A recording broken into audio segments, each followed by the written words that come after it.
Bem, pessoal, hoje nós estamos com a reunião assim meio acelerada e um pouco diferente. Se vocês olharem o site, vocês viram lá que nós íamos ter uma palestra hoje e nós temos aqui como convidado o Dr. Jair, o Dr. Marcos, o procurador Dr. Reinaldo e o chefe de gabinete Dr. Dalmir. Inicialmente nós vamos só ouvir o Davi aqui, que é da Solute. Ele vai falar uns 3 minutinhos para nós aqui, só as notícias rapidinho, e aí de repente nós entramos na nossa pauta.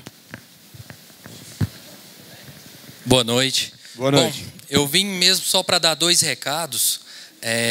Agora, nesse mês de janeiro, a gente vai estar abrindo um ponto aqui, vai ter um agente de registro nosso dentro do sindicato, já gerando as chaves, os certificados digitais.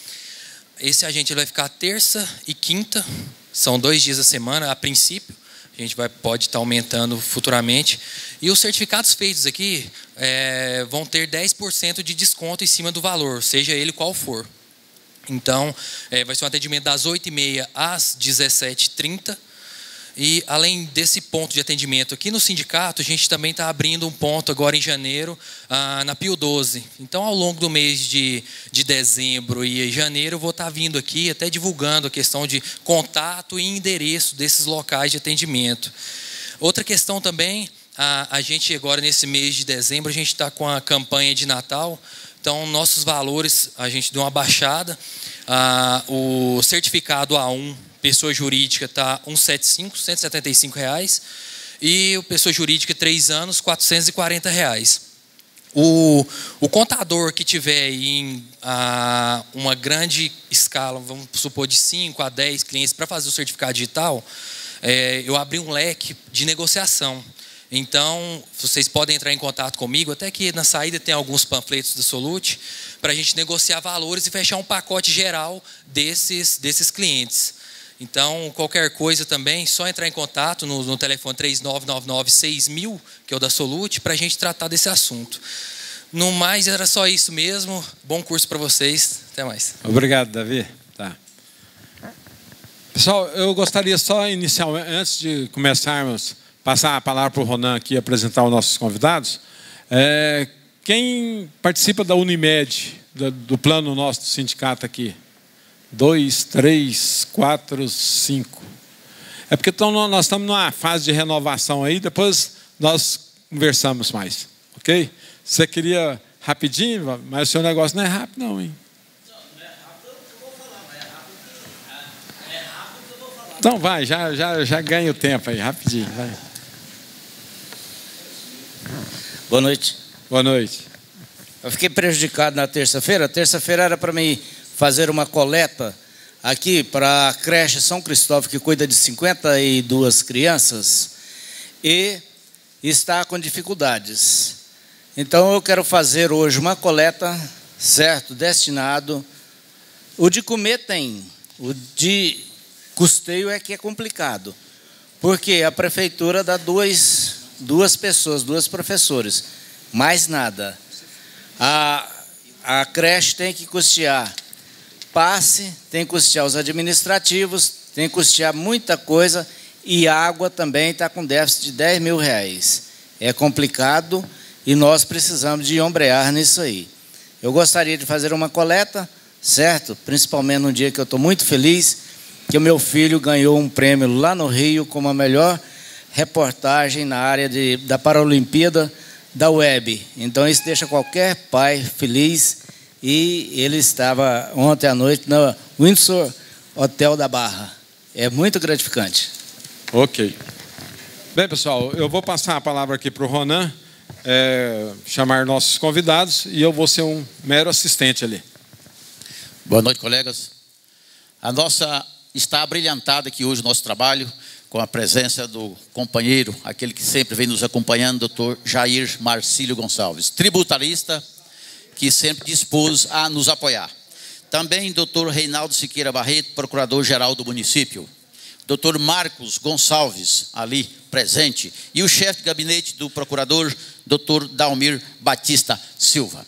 Vendo aqui os senhores, eu lembrando por que o Dr. Jair, ele realmente nos procurou, em conversação, ele se prontificou a estar aqui nesta noite para um mini curso de Direito Tributários e outros assuntos municipal conosco.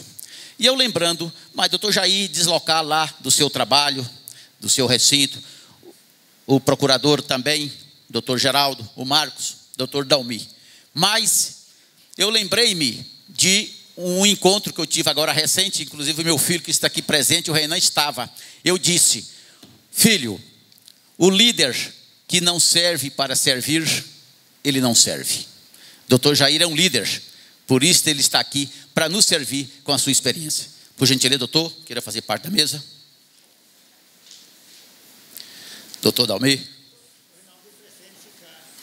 É, aqui. Doutor, tudo bem, doutor. Então, com a palavra, o senhor. Senhores, boa noite.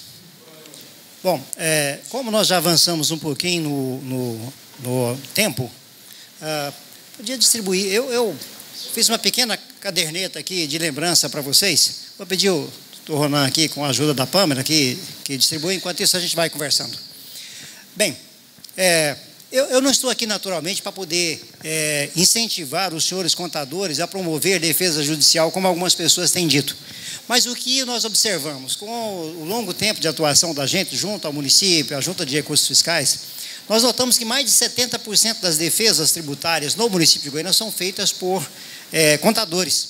E é ele que está em contato direto com a empresa. Então, dotar esses senhores do maior número possível de informações, de conhecimento, é o ideal, até para que ele saiba da gravidade ou da importância desse trabalho, do momento dele se socorrer de um profissional do direito ou não.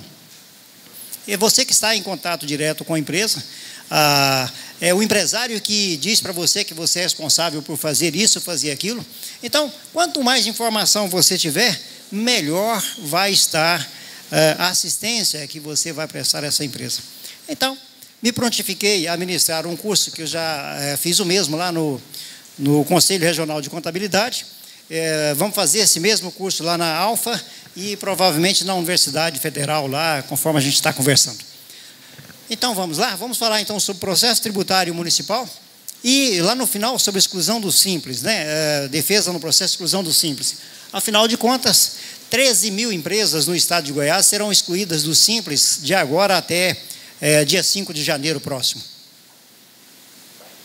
Muito bem, eu costumo homenagear uma pessoa e, embora está meio escuro aqui, o doutor Mário Pires, que é o nosso ex-secretário de Finanças, ex-secretário da Fazenda do estado de Goiás, ex-procurador, ex-conselheiro do BEG da Cachego, ex-auditor do BEG da Cachego, um homem exemplar, um homem extraordinário que, apesar do conhecimento, nada disso lhe subiu à cabeça, uma pessoa que continua muito eficiente e muito simples, muito batalhador, apesar dos seus 70 anos de idade.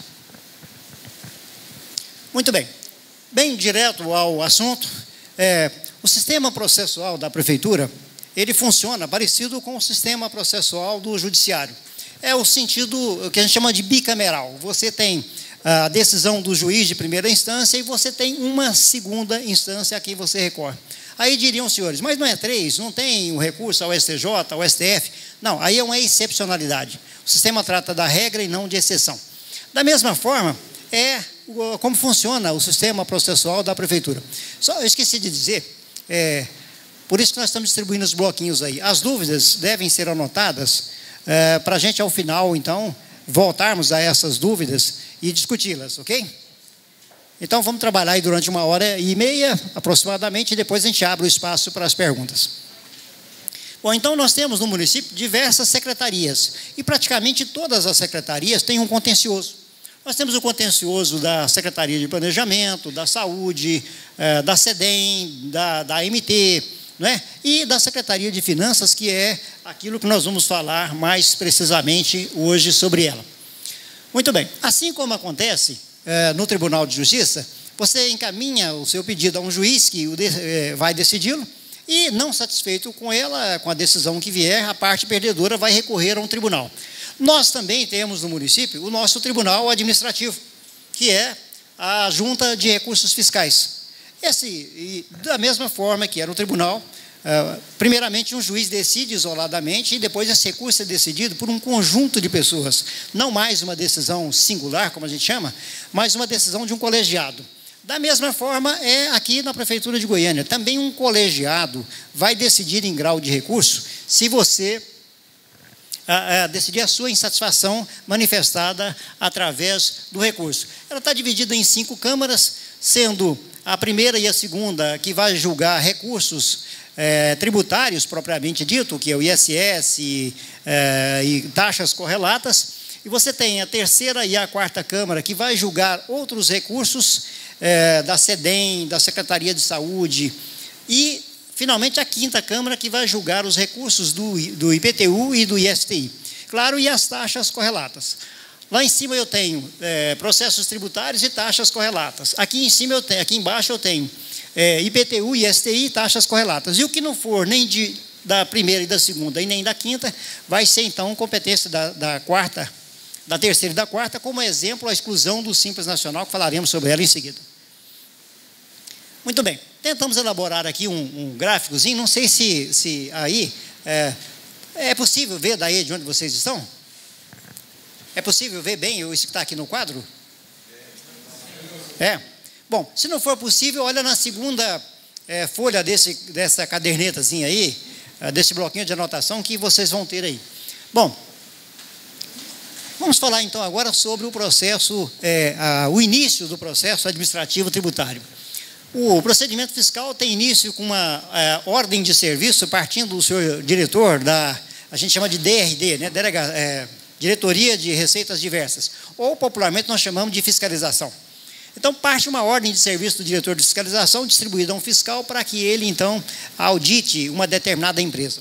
A partir desse momento, cessou a espontaneidade. A partir desse momento, ele não consegue mais fazer a DMS, ele não consegue fazer a REST, ele não consegue nenhuma transação com o município, só com autorização a partir, então, do auditor. E lá na frente nós veremos aí as consequências disso, né?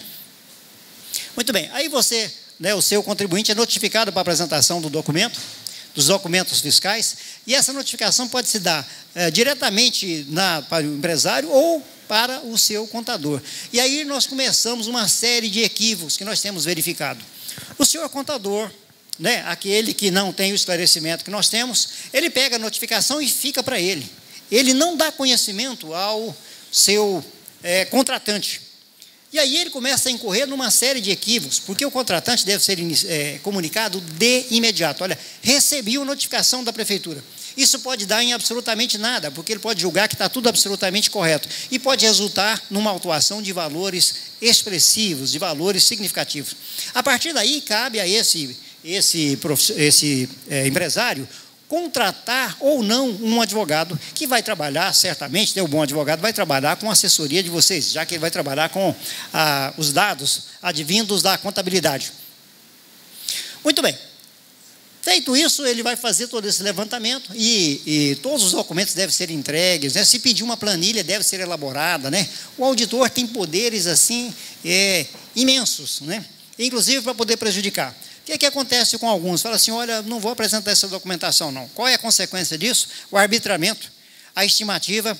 E a estimativa, em geral, é assim, se a sua receita, a receita da empresa que você está fazendo, a contabilidade dela, for de 100 mil mês, ele vai arbitrá-la em 300. E aí você vai ter um problemaço aí para poder justificar para o seu cliente lá por que você não apresentou a documentação. Então, a partir daí, recebeu a notificação, olha, comunique de imediato ao proprietário, ao empresário. Muito bem. Aí, ele levantou lá, tem realmente uma inconsistência aqui.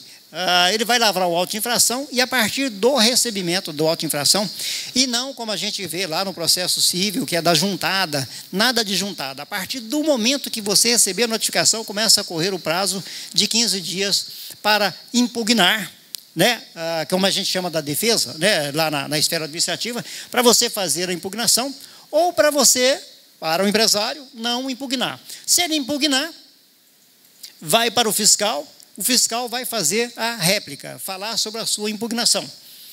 Bom, Uma vez, e se ele não impugnar, vai acontecer o quê? Vai acontecer a revelia. Muito bem, quando ele faz a réplica, o auditor, examinando a réplica dele, pode chegar à convicção, à conclusão de que parte daquela defesa, ou no todo, tem razão. Se chegar à conclusão de que parte da sua defesa, ou toda a sua defesa tem razão, o que ele vai fazer? Ele vai alterar o auto de infração. Alterado o auto de infração, reabre novamente aquele prazo dos 15 dias para uma nova defesa ou aditamento da defesa. Muito bem. Se ele não for alterado, veja, aí nós não vamos ficar repetindo isso, né? E se ele alterar de novo, e de novo, e de novo? Sempre que ele alterar, vai reabrir o prazo de 15 dias para nova manifestação do contribuinte. Muito bem.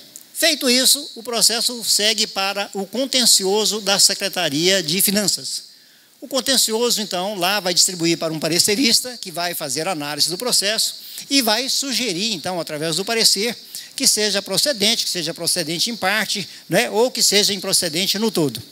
Muito bem. Se a defesa for improcedente, ela pode ser improcedente, então, ela pode ser procedente em parte ou pode ser improcedente. Quais as consequências e o que fazer nesta sequência, em qualquer dessa situação? Muito bem. Defesa improcedente. Em qualquer dos casos, o contribuinte terá que ser notificado para, dentro do prazo de 15 dias, interpor recurso, se ele quiser. Muito bem. Se ele for improcedente, abre o prazo para o recurso voluntário. Se também for procedente em parte, né, naturalmente abre parte para o recurso voluntário para aquele caso onde ele foi o perdedor. E se a defesa foi totalmente procedente, o que o senhor diretor do contencioso, que aí vai fazer o papel do juiz, né? Ele vai julgar, vai fazer o papel do juiz, o que ele vai ter que fazer? Ele vai ter que entrar com recurso de ofício. Bem parecido também com aquilo que acontece lá no judiciário, nos processos onde a fazenda pública é demandada. Também ali, se o juiz julgar procedente a defesa, ele tem que recorrer de ofício.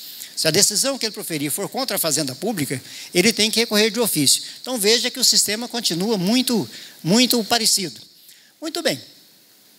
Então ele é notificado para o prazo de 15 dias, ele pode entrar com um recurso ordinário.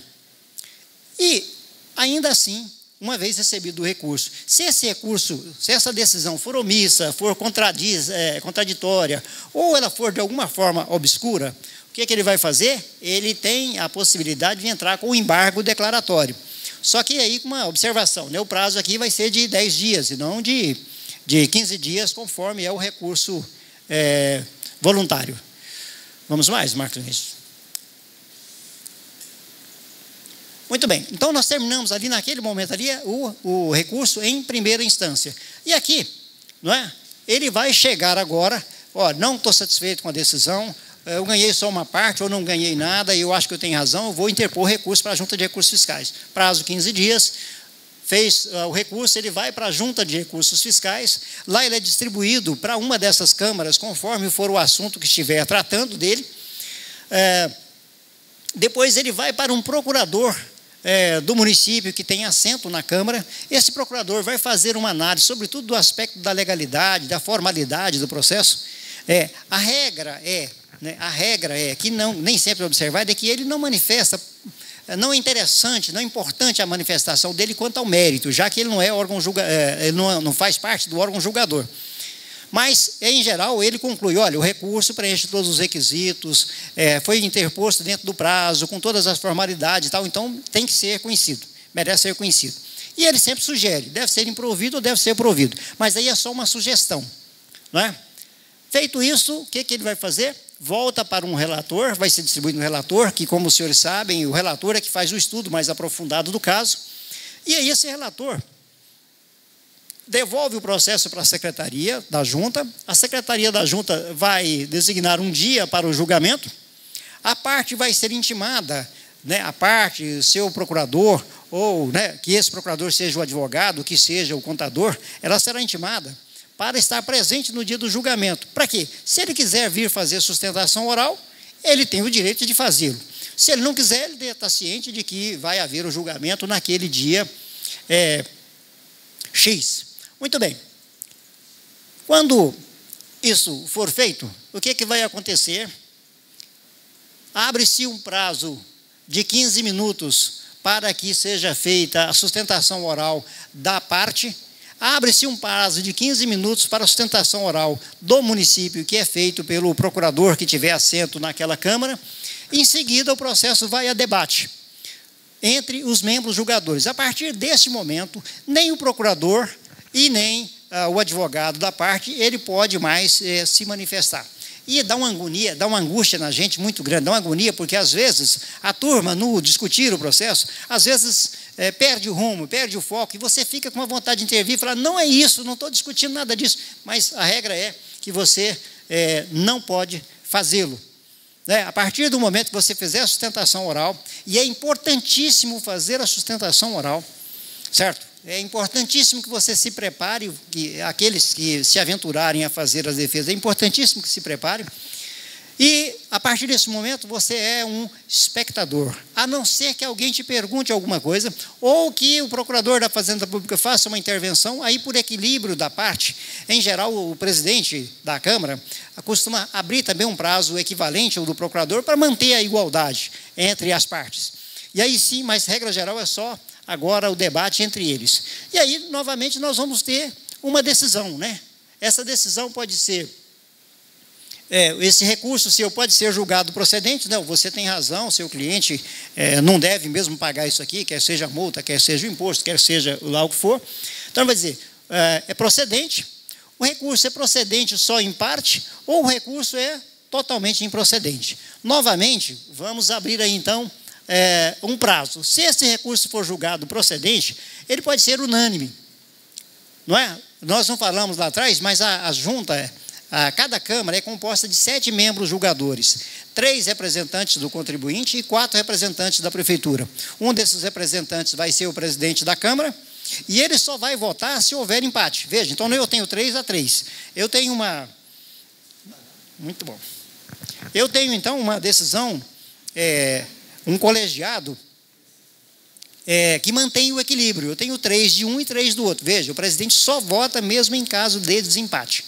Mas eu tenho 3 de um lado, 3 do outro.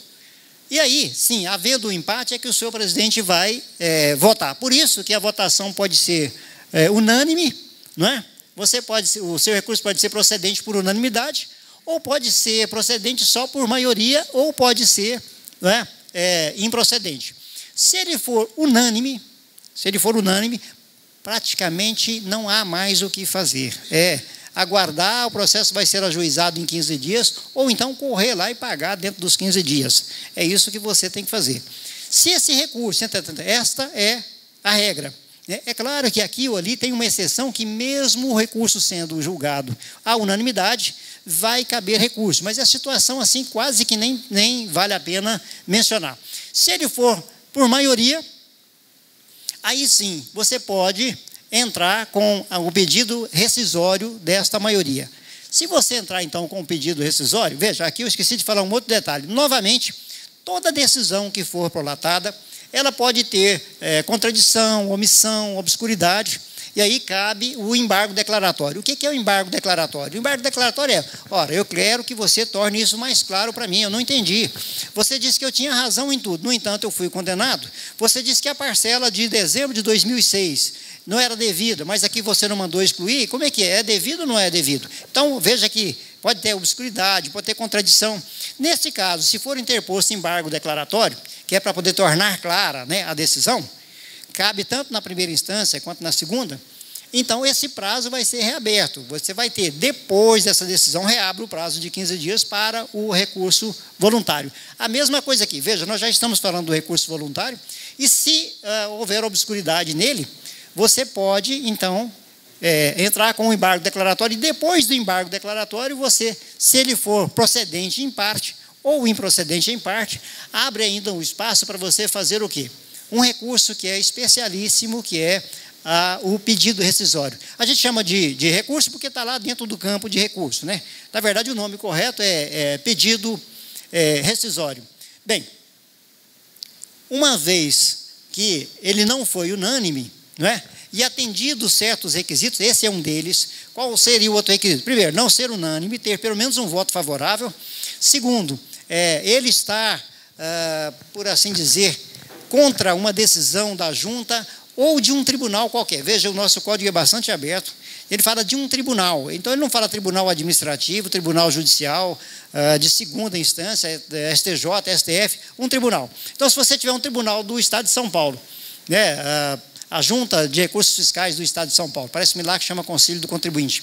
Se ela tiver um julgado diferente daquele que teve aqui em Goiânia, você pode, com base nisso, fazer o pedido rescisório. E aí o processo vai ser discutido novamente. Agora, não mais por uma Câmara, mas por duas câmaras reunidas. Naquele exemplo que nós demos lá atrás, se o recurso for com relação ao ISS e suas taxas, ele vai ser julgado agora pelas duas câmaras reunidas, primeira e segunda Câmara. Se ele for de exclusão do Simples, da Secretaria de Ação Urbana e outros, pela terceira e quarta Câmara. E se ele for de IPTU, ele vai ser julgado pela quinta Câmara e por uma das câmaras, da terceira ou da quarta Câmara. Sempre duas turmas reunidas. Estamos indo bem? Estamos indo? Então vamos tocar em frente. Bem, aqui é só de passagem, né? Nós não estamos aqui para poder discutir uma relação, um conhecimento principiológico, não é essa a nossa intenção, mas só para dizer o seguinte, que todo processo ele é informado por certos princípios. E os princípios são tão ou muito mais importantes do que a lei que está lá expressa no artigo, no inciso, na alínea. Então, princípio da segurança jurídica, princípio do interesse público. Todo processo tem que ser movido por interesse público. Não é porque o fiscal não gostou da pessoa, não é porque a escola cobrava muito do filho dele e ele resolveu autuar a escola. Interesse público, não interesse privado.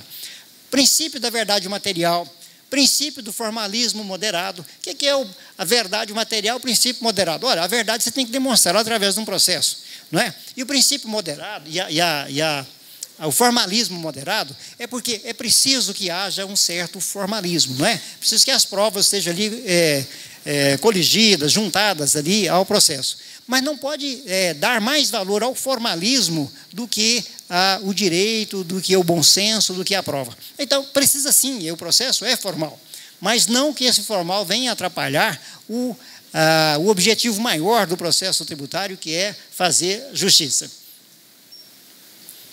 Bem, o procedimento fiscal, então, tem início com o primeiro ato escrito, isso é o que diz o artigo 213, praticado por o servidor competente. Na prática, ou então com a apreensão da mercadoria. Na prática, nele tem início mesmo, aqui para nós, já tem início com a expedição da ordem de serviço lá pelo senhor diretor. A partir desse momento, já considera que foi deflagrado esse processo e você não consegue mais acesso a nenhum dado do município para você fazer qualquer coisa. Qual uma das consequências? Faz cessar a espontaneidade. Ora, gente, quando a gente fala em processo tributário e que cessa a espontaneidade, nós lembramos de quê? Nós lembramos imediatamente de multa, não é? Sim ou não? Nós lembramos de multa. Por isso, nós inserimos aqui na sequência a questão das multas, que tem sido muito mal compreendida no município. Olha só, a multa estou falando aqui especificamente do ISS, tá? IPTU tem uma outra regra lá. 2% de multa mais 0,33 por dia até o limite de 10% para aqueles que pagarem o tributo até o prazo de 30 dias. 15% se passar de 30 dias, mas antes do procedimento fiscal. Agora, se for constatado a falta de pagamento através de um procedimento fiscal, veja que ele pula de 15% para 100% da multa.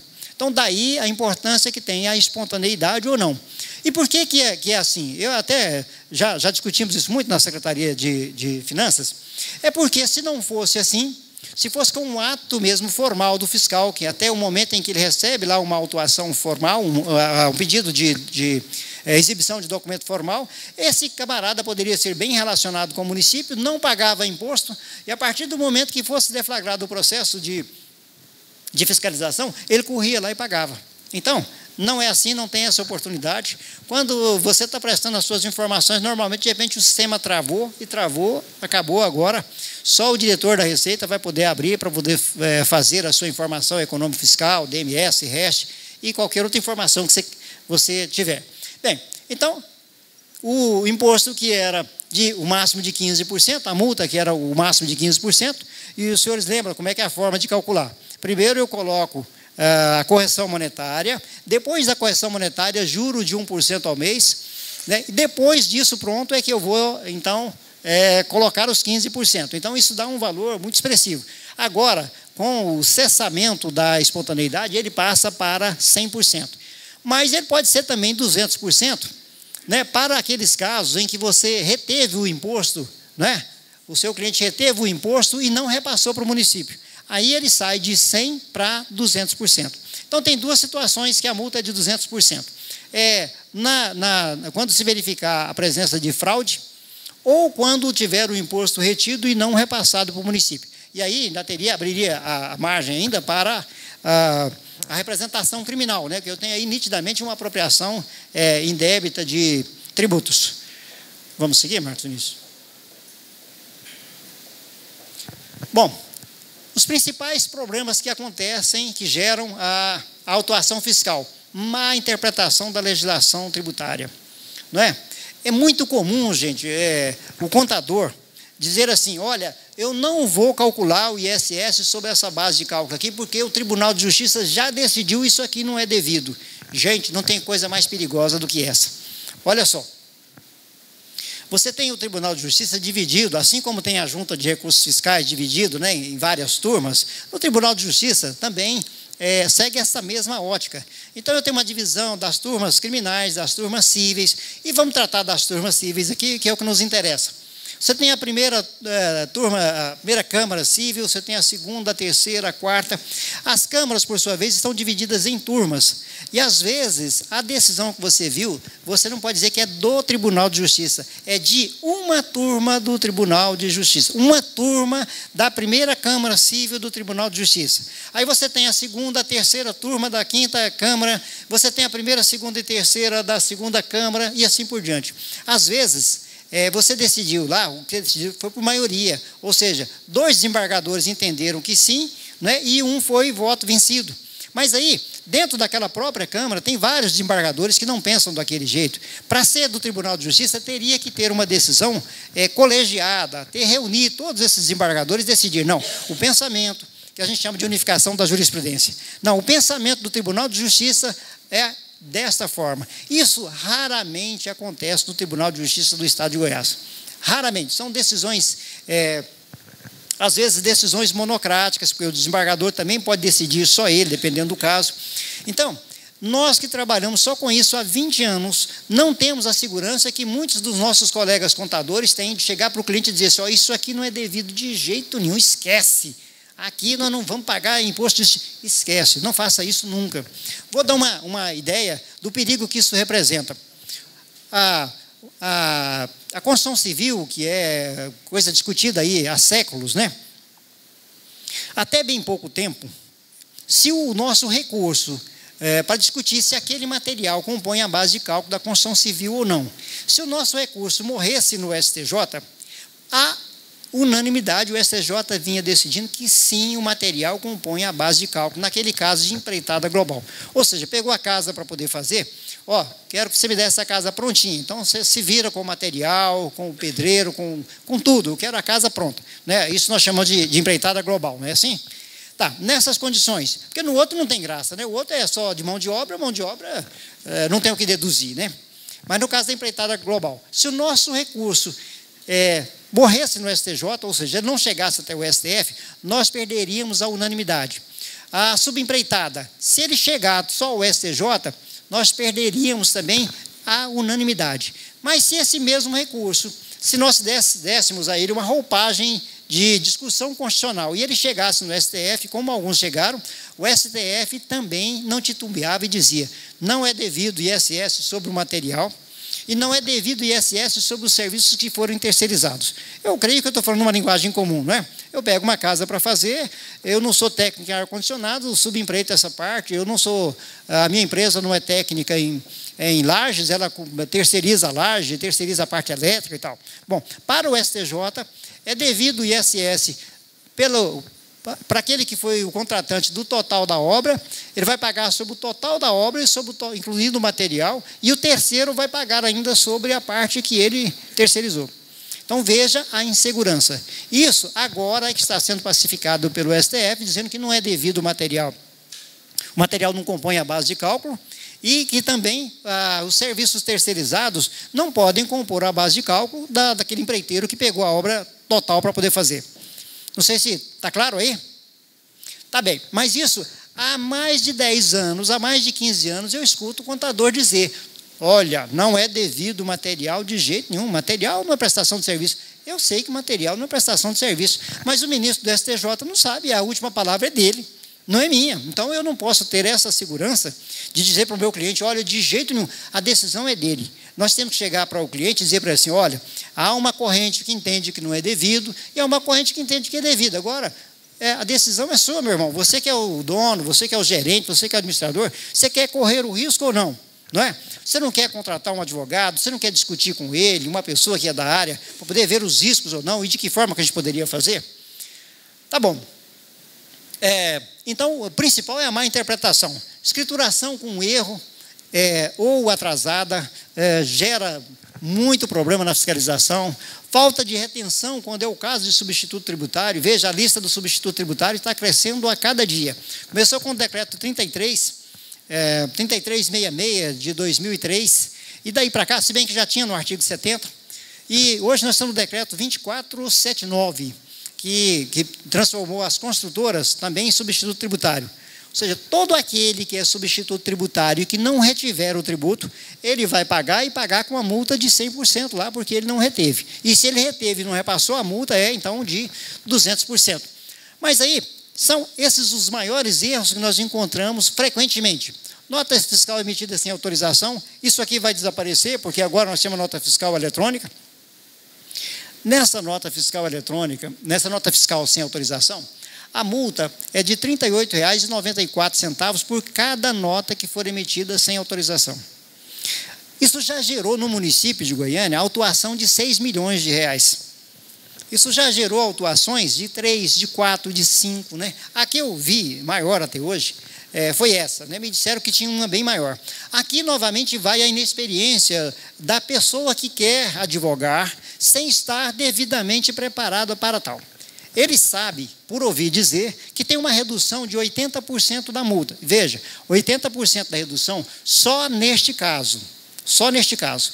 Mas quando o funcionário lá do balcão percebe que ele deixou de autenticar, ele já gera a multa para a empresa dele. Então, você chega lá para pegar uma autorização qualquer, para fazer um registro de alteração do contrato social, qualquer coisa, o funcionário olhou, ele tem nota que foi usada sem a devida autorização. Ele já gera autuação.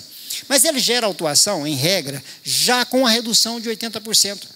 E eu tenho visto N casos em que o nosso amigo, o contador, vai lá fazer a defesa querendo a redução de 80%, sendo que a redução já está lá dentro. E ele vai lá, e aí eu estou falando do contador, é porque hoje estou falando com o contador, mas tem muitos advogados que cometem também esse equívoco. Ele vai lá e fala assim: olha, a multa aqui foi de R$20 mil, mas eu vou reduzir essa multa para quanto? Quanto dá a redução de 80% de 20%?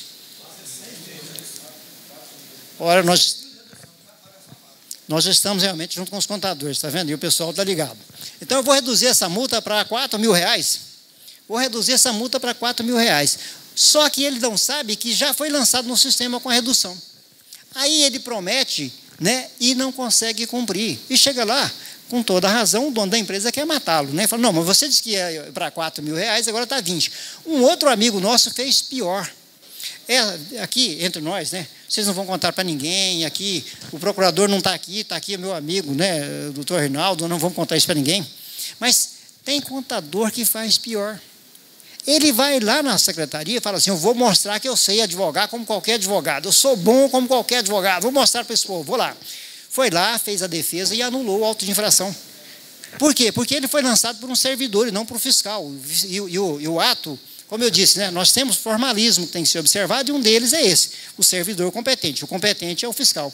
Foi lá e chegou todo cheio de razão. Olha, consegui anular, fui para a Junta de Recursos Fiscais e anulei. O que aconteceu?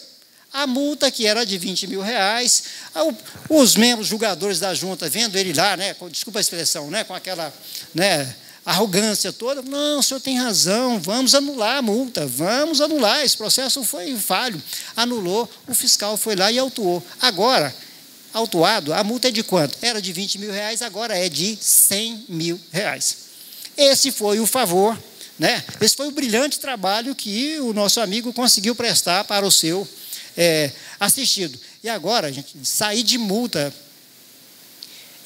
fazer defesa em multa, descumprimento de obrigação acessória, é muito mais difícil do que fazer defesa em lançamento de imposto. É muito mais difícil. Não tem muito o que discutir. Você tinha que ter autorização e não teve. O que eu vou alegar agora? Você tinha que ter registrado o livro e não registrou. Vou alegar o quê? A prova é material, está lá. Muito bem, então, eu estou dizendo isso para dizer o seguinte, olha, é preciso ter, além de conhecimento, uma certa perspicácia, uma certa percepção, uma certa sensibilidade para poder fazer aquilo que você se propõe a fazer. Vamos lá, Marcos Vinícius? E você vai controlando o horário aí, tá?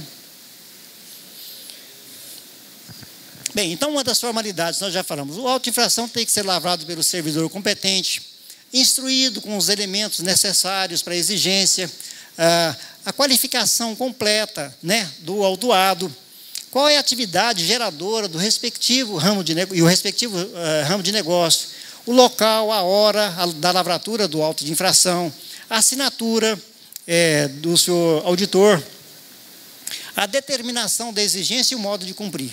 Bem, depois eu vou disponibilizar um trabalho muito mais completo do que esse para os senhores, porque esse assunto vale a pena ter um certo cuidado. O que é um auto de infração perfeito?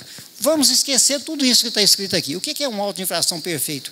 Aquele que eu, não sendo mesmo não sendo advogado tributarista, não sendo contador, eu bato o olho nele e eu sei, ele está dizendo que eu não paguei o ISS na data X, no mês XYZ, eu não paguei o ISS da atividade X, enquanto essa atividade era devido. Isso é o auto de infração que é perfeito. O que ele vai nos permitir, aí, o exercício da defesa do cidadão. O cidadão tem o direito de saber, ele está sendo autuado por quê, onde foi que ele errou, o que foi que ele fez de errado. Ele não pode ter, entre linhas, ressalvas, situação que você bata o olho nela e não consiga compreender o que é aquilo. E, infelizmente, tanto no município de Goiânia quanto no estado, mas tem demais o auto, que a gente brinca aí, que é o auto do preguiçoso. Ele estava com preguiça de escrever, disse assim, ele deixou de pagar ISS no mês tal. Mas qual a atividade? Imagina, por exemplo, um posto de combustível. Mas posto de combustível não paga ISS. Bom, mas ele tem lá Lava Jato, mas ele tem lá uma série de outros trabalhos, ele tem uma troca de óleo, ele tem uma série de coisas. Não é a atividade preponderante dele, mas ele presta serviço. Então, e a atividade que ele deixou de pagar ISS? Foi a lavagem do carro? Foi a troca de óleo? O que foi que ele fez? Né? Em que mês que ele fez? E aonde que ele tirou esses elementos, né? Para a gente chegar a essa base de cálculo dele? Então, eu diria que um auto de infração perfeito, que permite aí o exercício da defesa, é esse que você bate o olho nele e conseguiu entender o que está ali, qual é a exigência do município.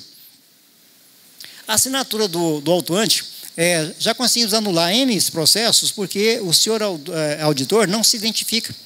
Ele precisa estar a assinatura, o carimbo dele lá. Então, aí, aqui nós estamos tratando aqui dessa clareza a que nós mencionamos. Então, não preciso saber muito de regra jurídica.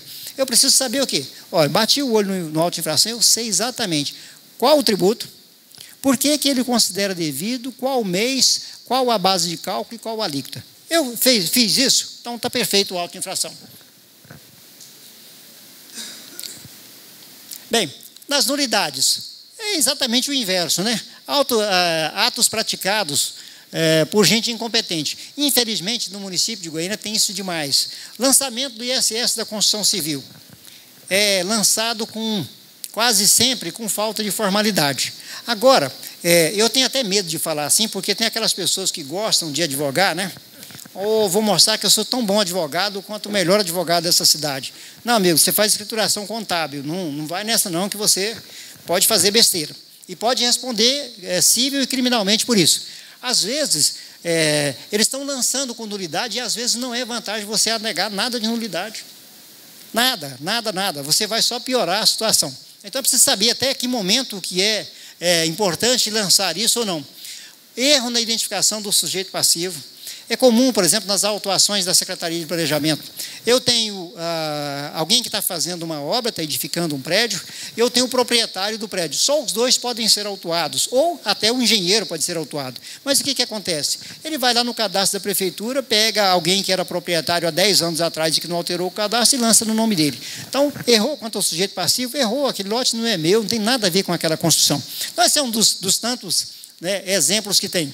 Com cerceamento do direito de defesa. Bom, não vamos falar aqui, dar uma aula aqui sobre o cerceamento do direito de defesa, mas é aquilo que eu disse para os senhores. Quando eu não consigo ver claramente no auto de infração quais as razões do senhor auditor para considerar que aquilo é devido, é devido no mês tal, o imposto tal, na alíquota tal, base de cálculo tal, esse auto de infração, eu não posso defender dele porque eu não sei de que me defender. Então, eu estou aí praticando o chamado de cerceamento de defesa. Por isso que eu disse que os princípios são mais importantes do que aquilo que está especificamente na lei. Na lei está muito claro lá. E esse aqui você tem que interpretar situação por situação para ver se ele ocorreu ou não. Mas tendo ocorrido, ele acaba contaminando de nulidade tudo o que tem daí para frente. Insegurança na determinação da infração ou do sujeito passivo. Qual foi a infração que ele cometeu? Né? E quem é realmente o responsável por essa infração?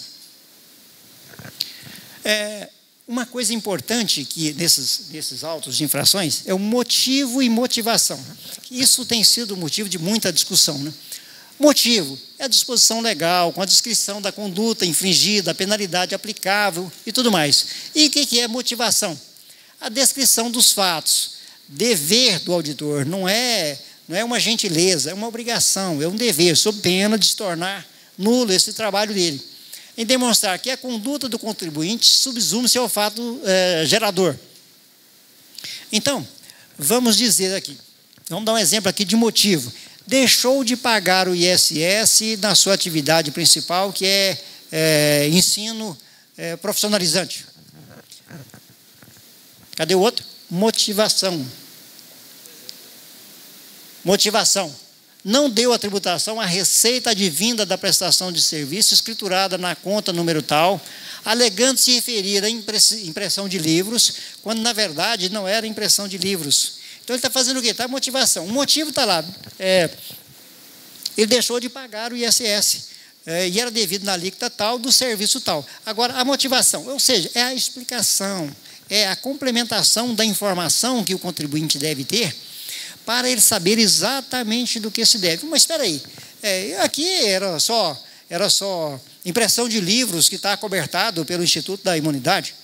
Não, mas o auditor considerou que aquele livro, da impressão tal, da empresa tal, aquele livro não era acobertado pelo Instituto da Imunidade. Agora sim, entendi. Ele está falando aqui que eu não sou imune. Não, ele não disse que eu não sou imune. Eu sou imune, nessa atividade aqui eu sou imune, mas esse material que eu imprimi aqui, ele não considerou que é imune. Agora eu vou trabalhar em quê? Vou trabalhar no sentido de provar que aquele material que eu imprimi realmente era livre e estava cobertado pela imunidade. Do contrário, eu vou ficar trabalhando por hipótese.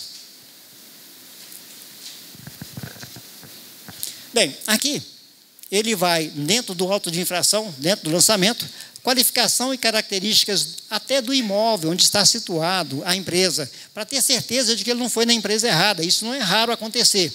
O valor de crédito tributário, o prazo para o recolhimento e o prazo para a impugnação. A disposição legal infringida, ou seja, deixando de pagar o ISS, ele infringiu o artigo 73, letras A, B e C do Código Tributário Municipal.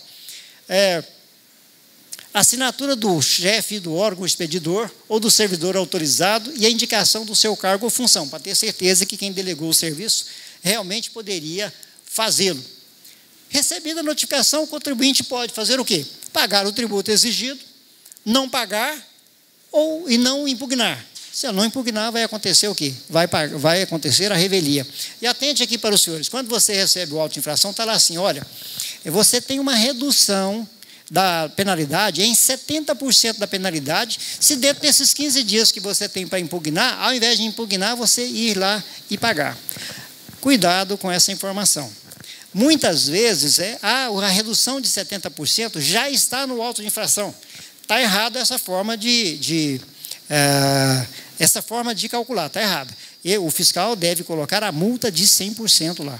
Por quê? Porque aí é 70%, ou seja, você vai pagar 30% da multa. Não é? Mas se ele coloca lá já um valor X para você pagar, já com a dedução, qual a impressão que você tem? Que em cima daquela multa você vai ter uma redução de 70%, quando na verdade você já teve. Mas cuidado, muitas vezes a redução já está constando do auto de infração. Ou seja, é aquele valor ali que ele diz que você tem que pagar, não tem mais redução. Ao fazer, aí vamos trabalhar agora na outra ponta, né? Ao elaborar a defesa, então vamos começar. Você olha a autoridade a quem a peça deve ser dirigida, não é? Suponhamos que estejamos fazendo, nós estamos falando aqui da Secretaria de Finanças, mas pode ser a Secretaria de Saúde. Então vou endereçar aqui o diretor do contencioso da Secretaria de Saúde. E assim por diante. Qualificação completa da empresa. Gente, são inúmeros os casos em que a gente não consegue alcançar o contribuinte porque o endereço está errado. O contador, ao invés de colocar o endereço da empresa, coloca o endereço dele.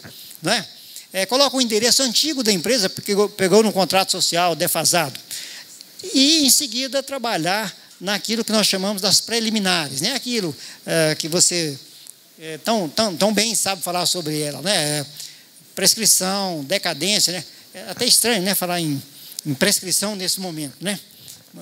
Mas a decadência e os outros fatos que impediria o conhecimento do mérito, que anularia o processo sem adentramento ao mérito. Nulidade do auto de infração, cerceamento de defesa, falta de identificação do sujeito passivo, falta de identificação da autoridade. Né? Tudo isso seria motivo para alegar na preliminar, ou seja, aquilo que você não precisa entrar no mérito.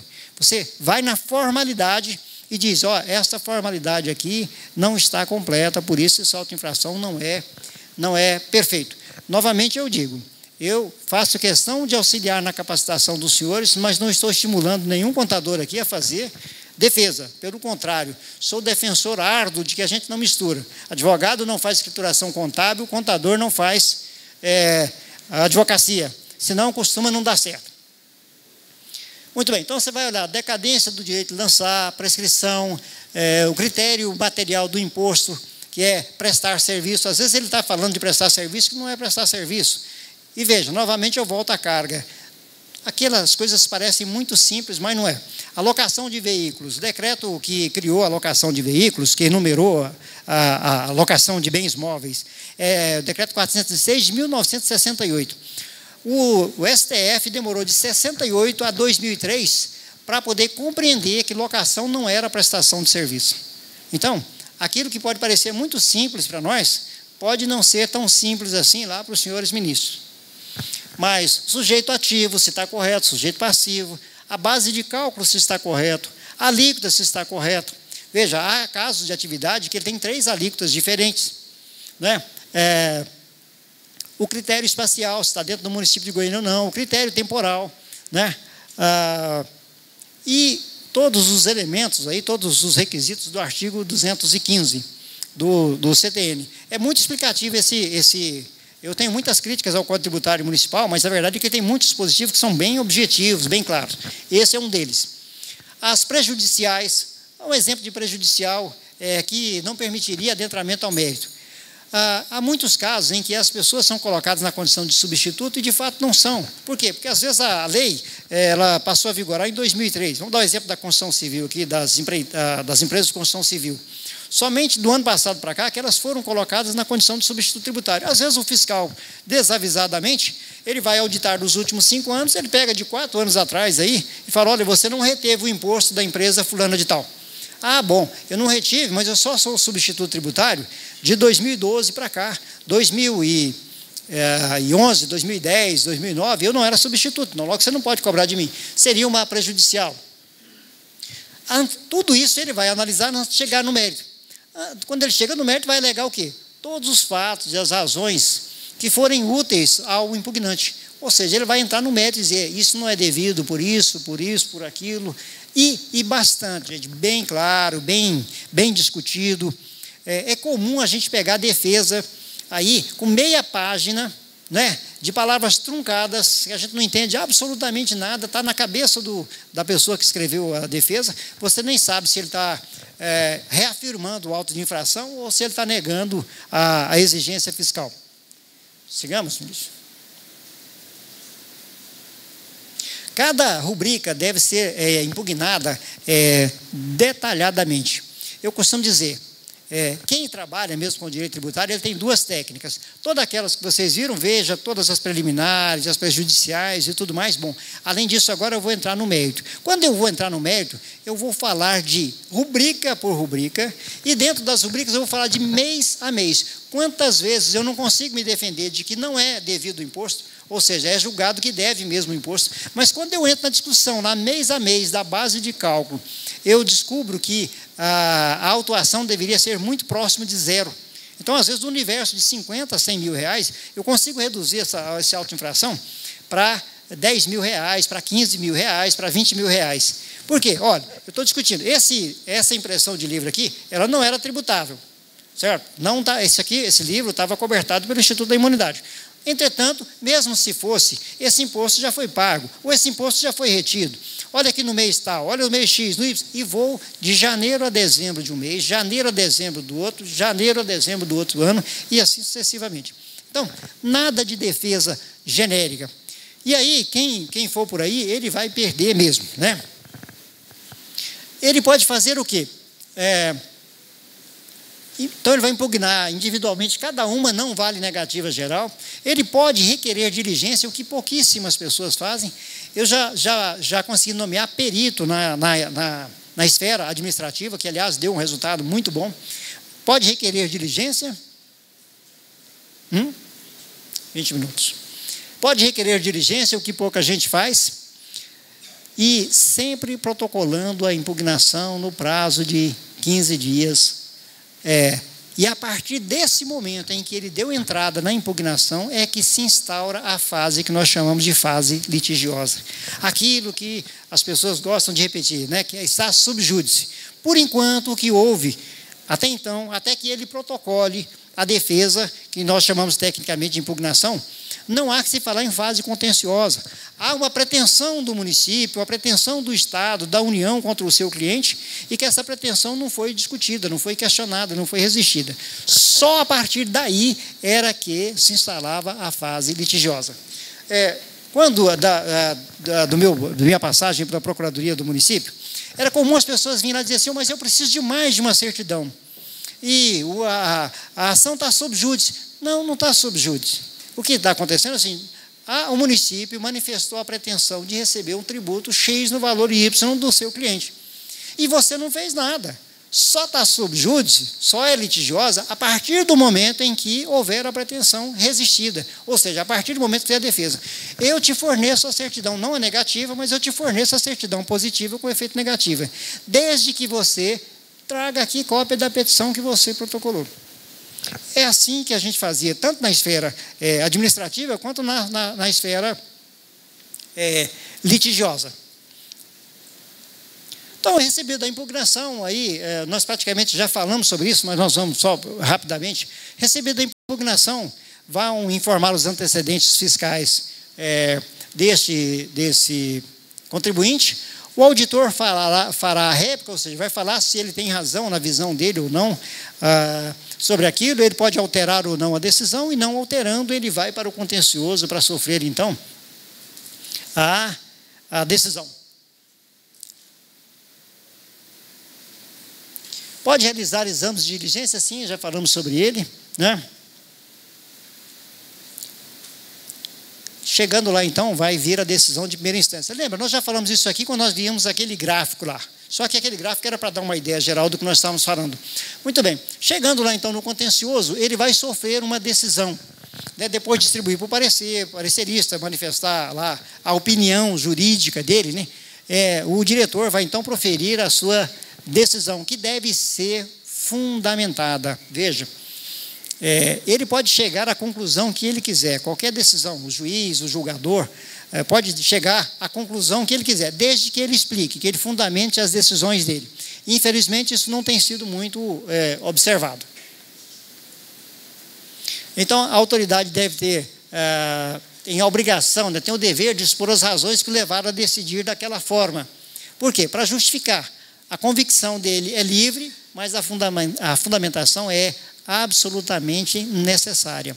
E quando isso não acontecer, vai dar ensejo ou ao recurso ou ao embargo de declaração, conforme nós já falamos lá. Se ele não interpuser o recurso, ele vai ser declarado revel. E aqui talvez uma novidade que pouca gente saiba.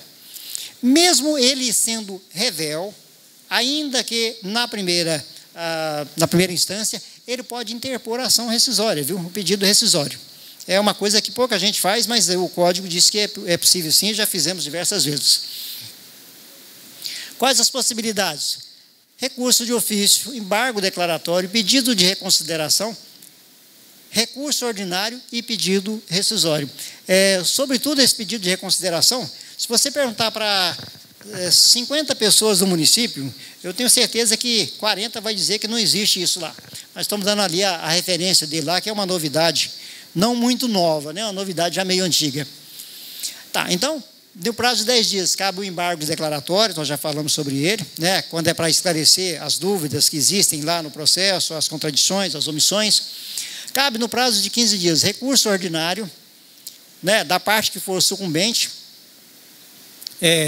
mesmo que ele tenha sido revel, no prazo de 1 ano cabe o pedido rescisório. Prazo de 1 ano até quando? Como é que conta isso? A partir do momento, eu estou lá na Junta de Recursos Fiscais, faço a sustentação oral. E eu saio de lá sabendo que eu perdi, que o meu cliente perdeu. O prazo começa dali? Não. Vai ser lavrado um acordo e vai ser enviado para ele ou para o seu cliente. A partir dessa data é que começa a contar 1 ano para a rescisória. Mas aí tem um outro risco. Se enquanto não decorridos 1 ano, e também se não ajuizado. Uma vez que ajuizou, naturalmente ficaria sem sentido agora. Está ajuizado, eu vou propor uma ação rescisória administrativa para poder rescindir, para anular, para refazer o acordo, né? Não faria realmente sentido. E o pedido de reconsideração, que o Código não traz data para ele. Ele diz que é cabível da decisão para corrigir. Lá está erros materiais, né? Essa redação é um pouco complicada para nós, porque erro material para nós é outra coisa, mas é o que está lá. Vamos ser para corrigir erros singelos. Tá, aí a observação que nós fizemos, cabe o pedido rescisório, mesmo não havendo sido manejado o recurso da primeira instância. Então, tá bom. A pessoa fez a defesa, teve a decisão de primeira instância e ele não recorreu, ele não entrou com recurso. Ainda assim, cabe o pedido rescisório, desde que ele o faça dentro de 1 ano e desde que não tenha sido ajuizado. Não é só, a rescisória não é só da decisão da Junta de Recursos Fiscais. Se houver embargos declaratórios, o prazo começa a fluir depois, então, dos embargos declaratórios, também já tivemos a oportunidade de falar. A Junta de Recursos Fiscais é um tribunal administrativo, não é? Se tivesse essa figura, nós teríamos lá desembargadores administrativos. Não tem essa figura, né? Mas é como se assim fosse. É constituído de 5 câmaras, cada câmara da Junta de Recursos Fiscais com as suas competências variadas, composta de 7 membros cada uma, 4 da prefeitura, 3 do contribuinte, 1 é o seu presidente, esse não vota, né? E as instituições que têm membros na Junta de Recursos Fiscais. Nós temos a CIEG, o Conselho Regional de Contabilidade, o Conselho Regional de Arquitetura, o CRECE, a OAB e o Sindiloja. Acho que eu não esqueci ninguém, né? Acho que são só esses mesmo. Bom, aqui acho que nós já falamos sobre isso aqui. Né? O processo lá vai ser distribuído lá na Junta, esse processo de distribuição nós já antecipamos lá. Como é que se dá essa mecânica? O recurso chega na Junta, vai ser distribuído para um procurador manifestar, depois vai ser distribuído para um relator, que fará o recurso, pedirá prazo e esse para o julgamento, assim, parecido com o que acontece no Tribunal de Justiça, e vai ser colocado em julgamento. Quando colocado em julgamento, o relator vai fazer um relatório pormenorizado. Eu estou dizendo, gente, quase sempre do dever ser, certo?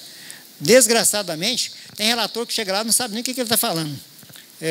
Às vezes eu cansei de ver isso lá, assunto que às vezes a gente fica 2, 3 meses estudando para poder fazer o recurso. O relator chega lá vai ser julgado amanhã, ele chega lá hoje à tarde para pegar o processo, para fazer o relatório, para julgar amanhã. Qual é o que a gente espera do relator? Quer seja no judiciário, quer seja no administrativo, é que ele leve o processo para casa, estude, não é? Veja a tese defendida por uma parte, a tese defendida pela outra, os documentos juntados por uma parte, por a outra, né? E ele chega lá, apresenta a solução que for a mais correta possível, né? Mas alguns chegam lá, a gente percebe que a secretária dele é que fez do relatório, e ele mal dá conta de ler o relatório. Mas eu estou falando aqui do dever ser. Bom, aqui acho que nós já falamos bem. Vamos lá, se nós não conseguimos falar do outro lá. O embargo declaratório também nós já falamos, os diversos tipos de recursos. Agora vamos falar aqui sobre o pedido de restituição de indébito, que é um outro processo. O contribuinte entende que pagou a mais um tributo, ele vai fazer o pedido de restituição. Como é que é isso? Ele faz o pedido dirigido diretamente ao senhor secretário de Finanças. Se for de tributo, ele vai passar pela Diretoria de Receitos Diversos, que nós chamamos aqui popularmente de fiscalização. A fiscalização vai fazer uma análise desse processo e sugerir ao senhor secretário fazer análise documental. Eu estou pedindo a restituição, o que ele vai fazer? Ele vai instruir para dizer se realmente os documentos que eu tenho são corretos, são hábeis, não são, sem entrar no mérito. E este processo depois, ele vai direto, então, para o gabinete do seu secretário, que, através da sua assessoria, vai dizer se o tributo deve ser restituído ou não. Sugestão nossa, nunca faça pedido de restituição, que não dá em nada. Né? Vamos ser práticos, faça pedido de compensação. Esse, sim, é possível acontecer. Só que, na visão dos assessores do senhor secretário, só é possível compensar tributo da mesma natureza. E tributo da mesma natureza, na visão deles, é ISS com ISS, IPTU com IPTU. Certo? É assim que é a visão deles. Na verdade, esse instituto deve ser interpretado de uma forma um pouco mais abrangente. Mas é assim. Então, fazer pedido de restituição para o senhor secretário, enfiar a mão na gaveta e fazer o cheque, devolver dinheiro, é muito difícil de acontecer. Mas a compensação tem sido bem mais fácil, né? E ela é possível quanto? Quando for o pagamento indevido, que for o pagamento a maior, né? Devidamente provado lá no processo. Ô, Vinícius, não voltou aí, não? Tá. Os valores reconhecidos podem ser devolvidos, né? Em espécie ou por compensação, conforme nós já falamos. Peça a compensação que você vai ser mais feliz, né? E dessa decisão do secretário que indeferiu o pedido não cabe recurso nenhum. Por quê? Porque ele é a autoridade máxima no assunto. Se ele decidir que não é devido, acabou, né? Só o judiciário, então, que vai poder, então, agora manifestar. O outro processo que é perigosíssimo é a consulta. Quando você tiver dúvida se a legislação tributária a legislação tributária não oferecer solução para aquela situação. Ora, na situação X, Y, Z, é devido o tributo ou não é? Claro, tem que estar lá, ausente lá na legislação. Se estiver lá num artigo, numa linha, num inciso lá, aí não tem motivo para, né, doutor Almir, fazer uma consulta. O preguiçoso deixou foi de ler o Código Tributário, né? A portaria, o ato normativo. Aí não é isso. A solução de consulta é para aquelas dúvidas que realmente o código, o ato normativo, né, não oferecer solução. Realmente aquela capaz de deixar confuso. Ele pode fazer a solução, a consulta para solucionar essa dúvida. Como é que é esse mecanismo? Será dirigido à autoridade responsável pela arrecadação do tributo ou pelo gestor. Então, se for IPTU, vai ser lá para o cadastro imobiliário, se for receita imobiliária, que a gente chama, né, de IPTU. Se for ISS, é a Diretoria de Receitas Diversas, ou fiscalização, como é popularmente chamada. Então, é dirigida a ela, e ela, então, vai dirimir aquela dúvida. Da decisão desse senhor secretário, desse senhor diretor, ela cabe recurso para a Junta de Recursos Fiscais. Sempre haverá, é o único caso que eu conheço na minha vida que tem um triplo recurso ex officio. Se o diretor decidir que não é devido o tributo naquela situação, ele tem que recorrer de ofício. Vai para o contencioso. Se o contencioso decidir que é devido, vai para a Junta de Recursos Fiscais. E assim vai intermináveis recursos. Qual é o risco desta brincadeira? O risco dessa brincadeira, a consulta pode ser feita, inclusive, por órgão de classe. E o órgão de classe, se não tiver muito seguro, pode prestar um desserviço aos seus associados, porque ele gera a responsabilidade. Digamos, na situação XYZ é devido tributo, enquanto o procedimento de consulta estiver durando, ninguém vai ser autuado por aquilo. A partir de 15 dias depois da decisão, se decidir que é devido, ele já decide que é devido e lhe manda de presente um auto de infração. Ele espera os 15 dias e aí ele fala, bom, então o contador, o CRC ou o sindicato está dizendo que nessa situação aqui, seus associados não pagam tributo.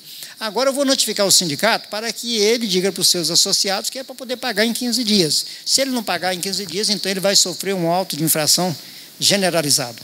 Então, a consulta é aquela coisa que você faz no último suspiro, aquele que não tem nenhuma outra alternativa, porque ela só pode complicar. Eu, direto ou indiretamente, participei de cerca de 12 consultas. Apenas uma resultou em melhoria em favor da classe. Em todos os casos que eu pude desestimular, eu desestimulei a consulta, porque nunca dá em nada.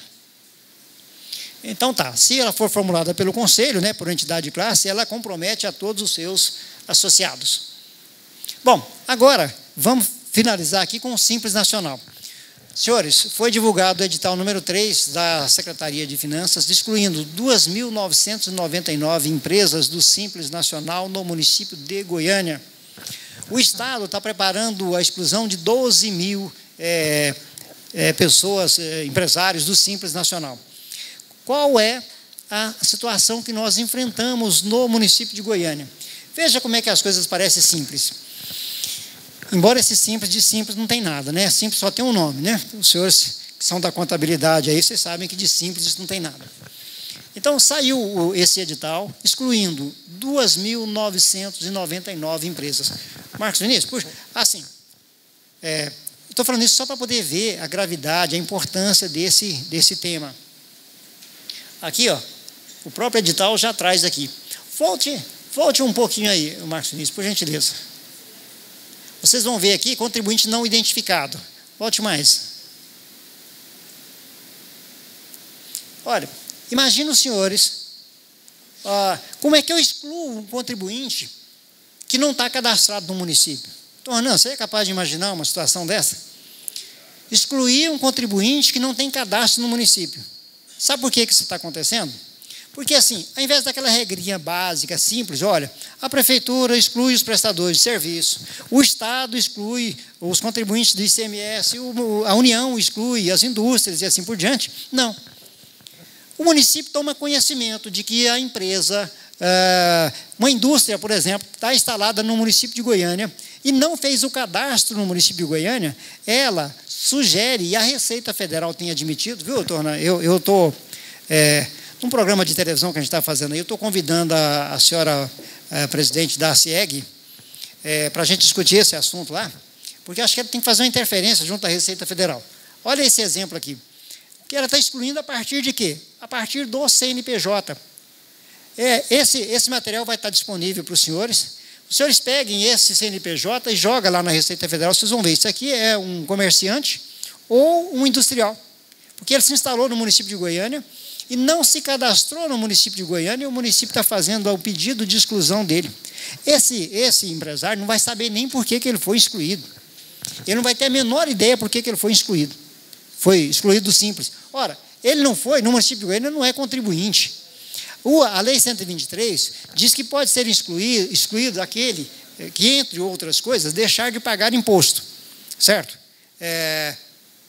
Isso não seria causa de exclusão. Seria causa de exclusão ele deixar de pagar imposto lá no Estado, lá na União, mas não para o município de Goiânia, onde ele não deve imposto. Aqui ele deve, no máximo, a taxa de localização e funcionamento.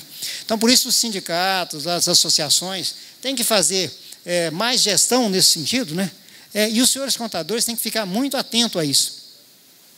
Então, como é que como é que ocorre isso? Vocês vão ver aqui, e como eu sou muito duro às vezes com a fiscalização, eu tenho que fazer também dar os parabéns quando eles merecem.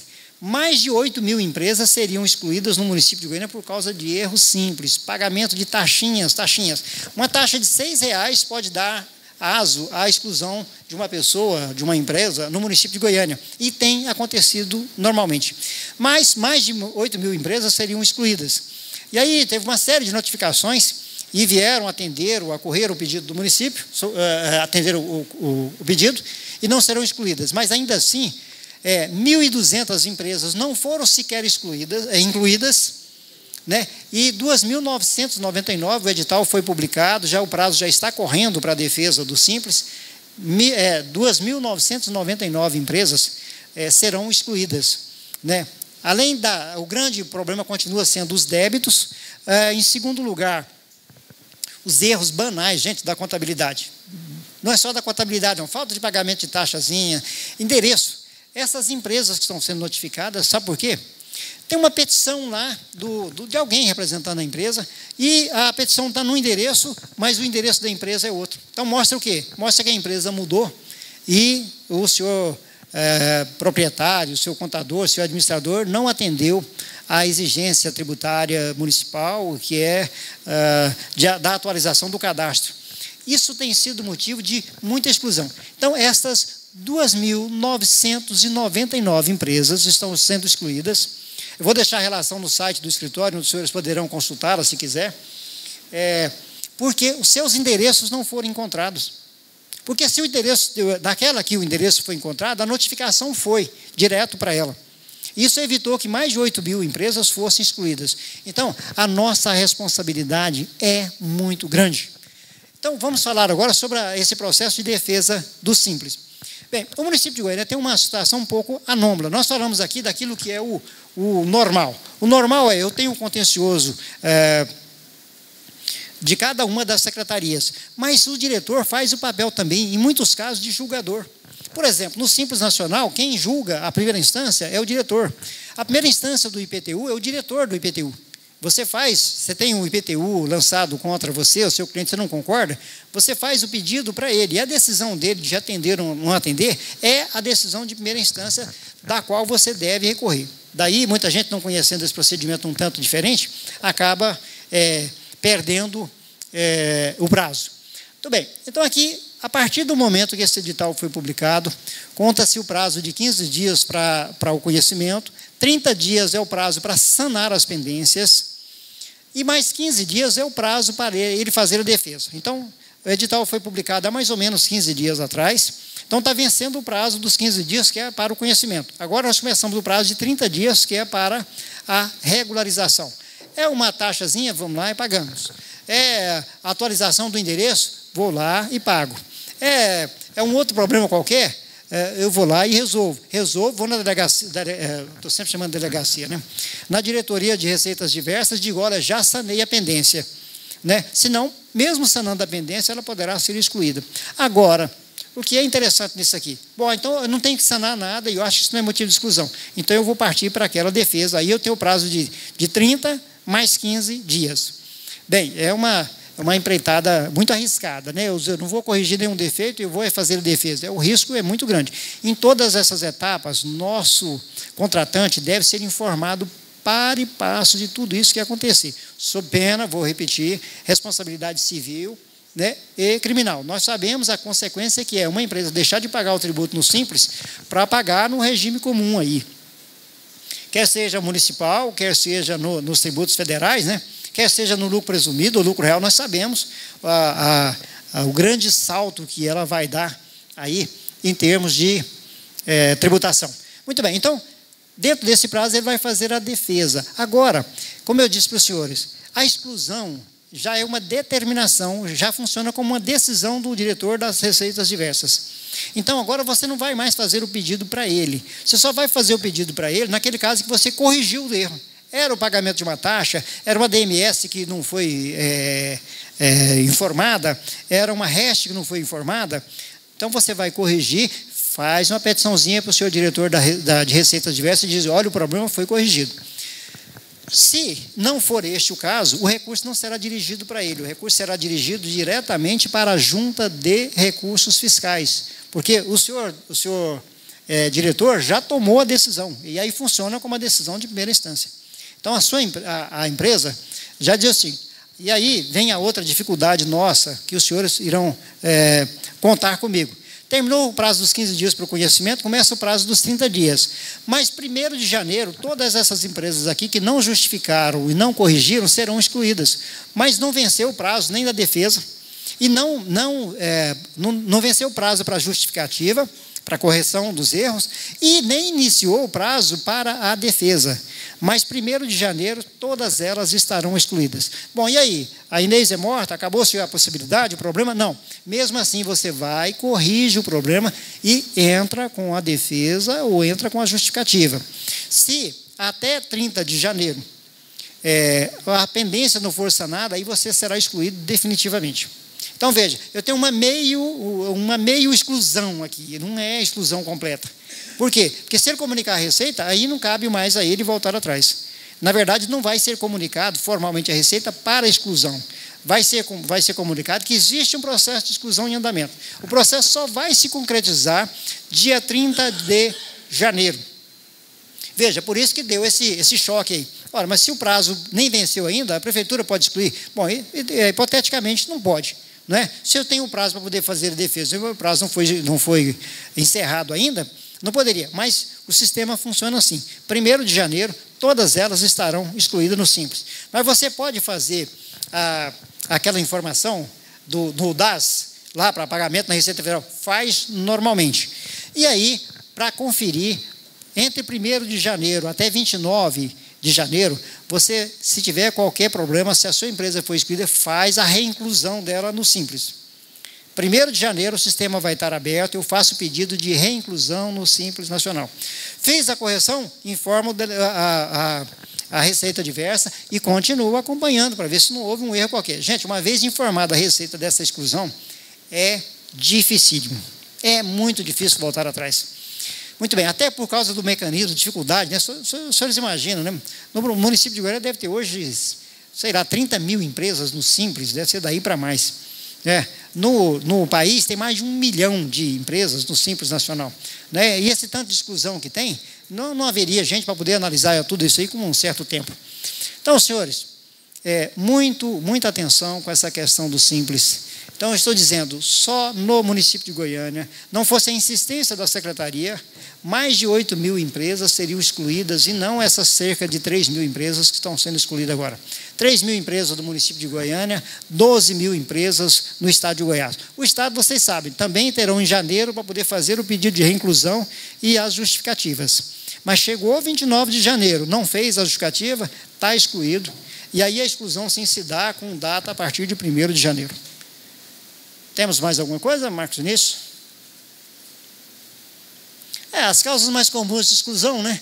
A principal é o pagamento, a falta de pagamento. Gente, e pasmem, muitos amigos contadores não sabem que nós podemos fazer o parcelamento das empresas que estão no Simples Nacional. Olha, nós temos recebido um grande número de consultas lá por conta disso. Pode fazer, e agora ainda tem um parcelamento especial, né, das empresas que estão no Simples Nacional. Então, o governo federal tem feito a sua parte. Ele tem tentado incentivar a empresa, tem tentado oportunizar de diversas maneiras. Agora, nós aqui, assessores, né, das empresas, nós temos que contribuir para isso. Então, 2 coisas têm aumentado muito no escritório. Pedido de empresários para processar contadores por erros, às vezes banais, erros grosseiros, e pedidos para que a gente interceda junto à Receita para fazer parcelamento de empresa, porque está no Simples Nacional e não pode fazer. Não existe isso. Pode fazer o parcelamento, tanto o parcelamento ordinário, como agora o parcelamento especial. Então, a primeira causa, não pagamento. A segunda, ausência de cadastro no município, mesmo da indústria e do comércio.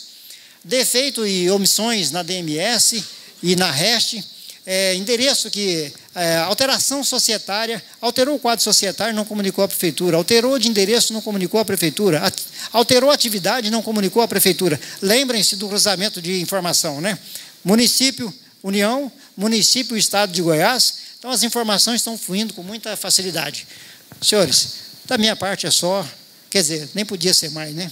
Nós extrapolamos bastante no tempo. Me coloco à disposição dos senhores e agradeço pela paciência, viu? Então, se alguém quiser fazer alguma colocação, por gentileza.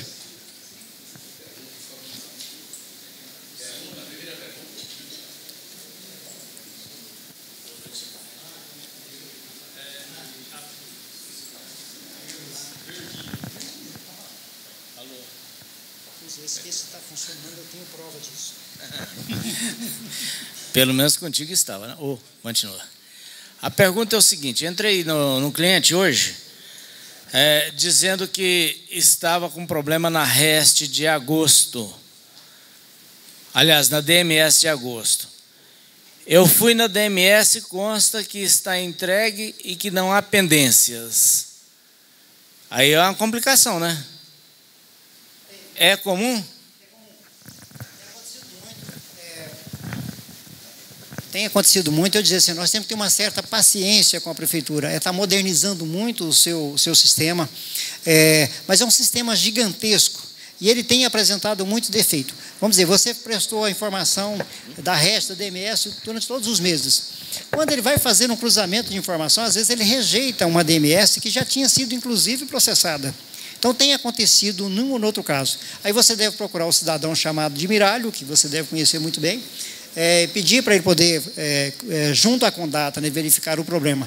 Mas tem acontecido muito. Mesmo aquela que você prestou, toda a informação, pode aparecer como pendência lá num determinado momento.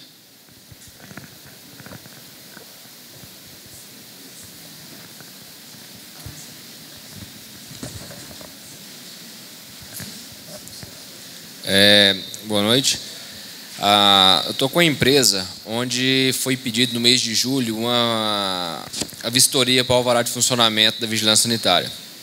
Até hoje esse alvará não foi liberado por falta de fiscalização. E nessa semana incorreu a vistoria de uma fiscal e autuou o contribuinte lá pela falta de colocar o alvará na parede, cartaz de proibido fumar, uma oficina mecânica e qualquer outra coisa lá. Essas duas situações, do alvará de funcionamento, do alvará sanitário, ela pode multar por isso? Ela pode sim. Eu vou dizer uma coisa, esse artigo que trata do alvará, ele é bem aberto. Ele diz assim, não ter o alvará, não exibir o alvará ou não estar fixado lá no local. Então, ele tem, mas está lá na gaveta dele, adianta? Não. Você imagina, eu chego no estabelecimento, eu tenho que saber se esse estabelecimento ele foi autorizado, o funcionamento dele, se era um estabelecimento regular ou não. Então, ele tem que existir e está pregado lá na parede. Vigilância sanitária, que me perdoem os senhores, mas esse troço não tem conserto, né? Isso, vigilância sanitária e vigilância edilícia em Goiânia, é um problema grave.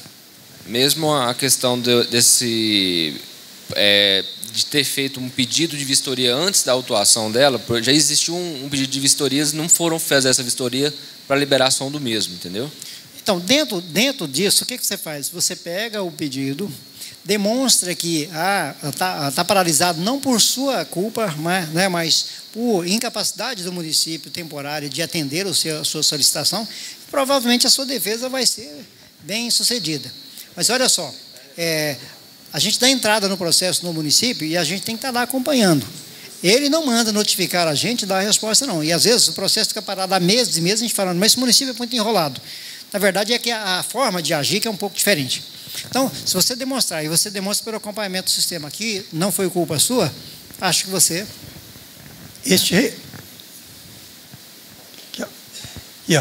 Esse requerimento da vigilância sanitária se faz necessário retirar o alvará e levar a delegacia, a unidade. Muitas das vezes, esse mesmo colega pode ter incorrido neste fato. Está pregado lá, afixado, e para o requerimento faz a guia, pega o alvará e dirige a unidade para poder requerer. Se o protocolamento lá, ele tem que tirar, como ele pode multar, se é necessário ele retirar, para poder requerer? É uma incoerência da própria prefeitura. Mas a incoerência, infelizmente, existem, e aí nós temos que saber trabalhar com ela. A sugestão, neste caso, veja só, você precisa ir levar lá. Você deixa a cópia dele lá, e se você fizer essa argumentação com o auditor, com o fiscal, né? Nesse caso é o fiscal, não chama auditor, ele vai, em regra, relevar. Agora, A questão é que quase sempre as pessoas não são informadas. As pessoas que atenderam lá, o fiscal, eles não estão informados disso. Bem, doutor Jair, o senhor não acha que existe uma desigualdade entre a execução do contabilista e o fisco?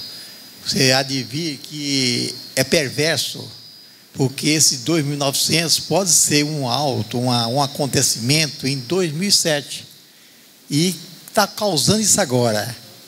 Então, o contabilista na época tinha que traduzir, fazer, executar, interpretar tudo, enquanto que o fisco tem 5 anos para decidir, certo? E como que fica a situação? Vamos supor, seria uma cascata, um acontecimento acontecido em 2007 e está refletindo esses 5 anos para tirar essa pessoa do Simples Nacional. Não é injusto, não? Eu diria que é até muito violento, né? Em muitos casos é uma violência muito grande. Agora, senhores, eu vou convidar o doutor Ronan e o pessoal do sindicato a fazer um trabalho junto a essas instituições. O prefeito de Goiânia tem tanta boa vontade com as empresas do Simples, que criou inclusive um comitê aí para a proteção dessas empresas. Agora, nós não podemos ser inocentes. Nenhum dos secretários de finanças gosta de empresa do Simples. Não é de Goiânia, estou falando do nosso secretário do Brasil. Todos os secretários de finanças dos municípios entenderam que o Simples foi uma violência contra o município, porque teve uma redução sensível do ISS. Não é? Empresas que pagariam 5 estão pagando 2, 2,5, né? 2,5, 3, 3,5, e não tem muito boa vontade com isso. Agora, o subalterno sempre tem que se submeter às decisões do chefe. O que aconteceu? Tem um comitê criado por isso, mas não tem ninguém fazendo elo de ligação, né? Elo de ligação é legal essa, né? Pleonasmo vicioso, né? Mas não tem ninguém fazendo elo disso para poder fazer gestões junto, tanto a Receita Federal quanto o seu secretário de Finanças, dizer, seu secretário, o senhor não pode excluir empresa desse jeito.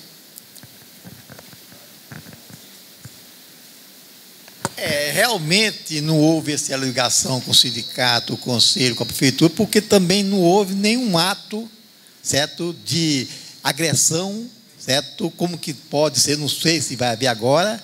Inclusive, em junho, o Estado queria excluir todas as empresas do Simples Nacional, porque não tinha a contabilidade ou não tinha o caixa. Inclusive, a prefeitura pode também fazer isso. E nós gestionamos junto a ele, que seria um massacre total, e conseguimos que isso fosse aplicado a partir de agora. Eu acho o seguinte, eu não sou advogado, mas eu acho que a partir do princípio... Parabéns por isso. O senhor não é advogado, parabéns por isso.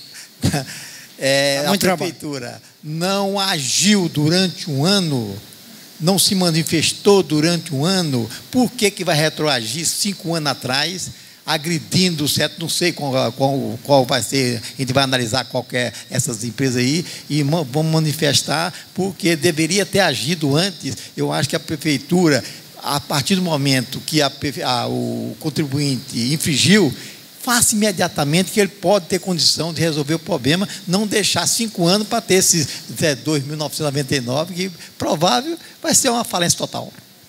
Agora sim, gente, vamos dar mão à palmatória também, né? Os erros de lá de cá também são muito grandes. Veja, quando nós estamos falando de prefeitura, nós estamos falando de um universo de quantas mil empresas, né? O sistema, ele não é individualizado, o sistema, ele é parametrizado para fiscalizar uma determinada situação. Então, o que nós podemos fazer? Isso nós estamos fazendo aqui, reunir, debater, certo? Apresentar sugestões, né?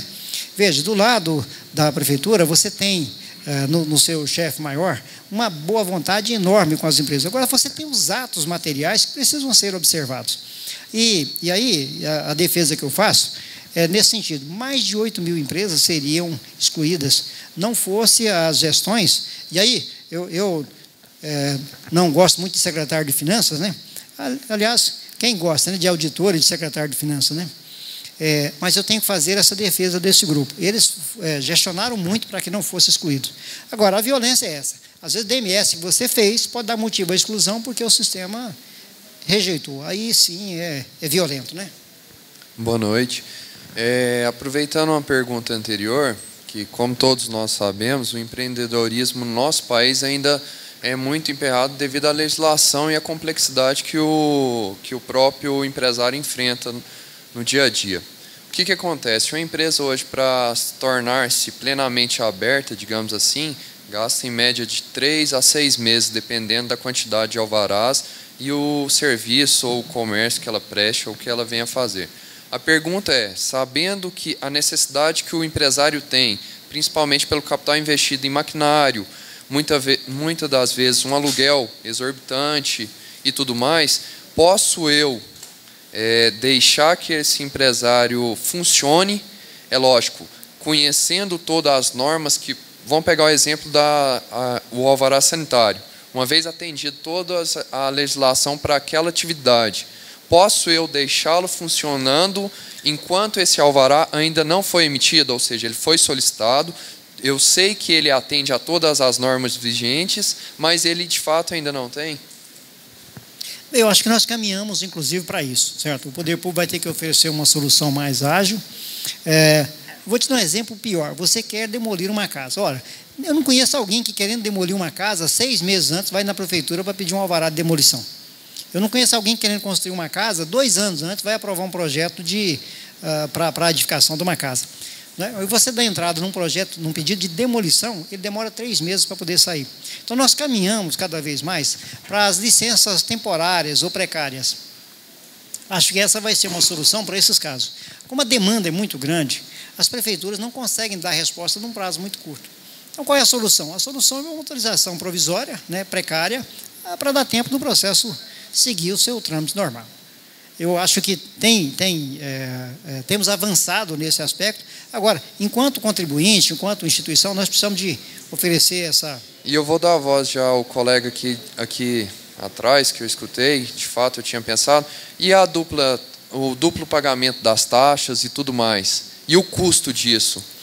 Aí a pergunta seria, aproveitando que hoje a palestra é sobre a impugnação, digamos assim, existe de fato alguma impugnação, alguma coisa que me dê embasamento legal ao qual eu esteja de fato legal ante esse fato?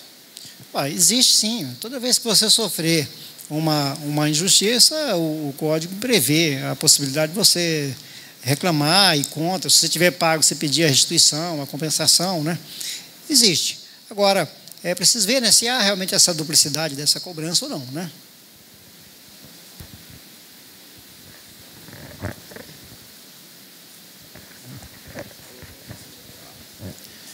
Doutor Jair, eu não sei se seria direcionado exatamente para o senhor ou para o doutor Reinaldo, que é o procurador do município. Eu vejo alguma coisa um pouco assim, sem entender, da parte da prefeitura, quando o empresário loca-se o imóvel já antigo ali existente, e o contador tem-se a dificuldade em regularizar a situação por falta de projeto, pela omissão da prefeitura em tempo fiscalizar aquela obra. Loca-se, paga-se o aluguel, vai-se requerer o alvará de localização, não tem projeto, não libera e não tem embargo. Deixa de liberar porque não tem o projeto. Ou, às vezes, até obriga o contador ou o empresário a fazer-se uma declaração dizendo que não tem conhecimento daquele projeto, sendo que é uma omissão da prefeitura em previamente ter fiscalizado aquela obra. O senhor não acha isso que isso pode ser, inclusive, também ato de exclusão da prefeitura, dessas empresas que não têm alvará, e este é um dos motivos que deixam de requerer essa documentação, senhor? Mas eu acho que nesse caso a prefeitura criou uma solução até simples. Veja, você pega uma declaração do dono da obra dizendo que não tem projeto aprovado ali. E a secretaria tem admitido essa simples declaração. Então, acho que nesse caso, houve, por assim dizer, até uma facilitação do município de Goiânia nesse sentido. Nós sabemos que grande parte das edificações não tem projeto. Não teve um projeto regularmente aprovado, foi construído aí da noite para o dia e assim por diante. Sabendo disso, a prefeitura criou um mecanismo bem simples. O proprietário declara, olha, não existe uma regularização, essa edificação não foi regularizada. E a prefeitura tem admitido como forma de dar celeridade, dar sequência nisso. Então, o seu cadastro de atividade econômica, a sua licença, não vai ser obstada por conta disso, não. Acho que agora o sistema está um pouquinho mais dinâmico. A minha pergunta é o seguinte, vou voltar no alvará. Preciso ter o alvará da empresa.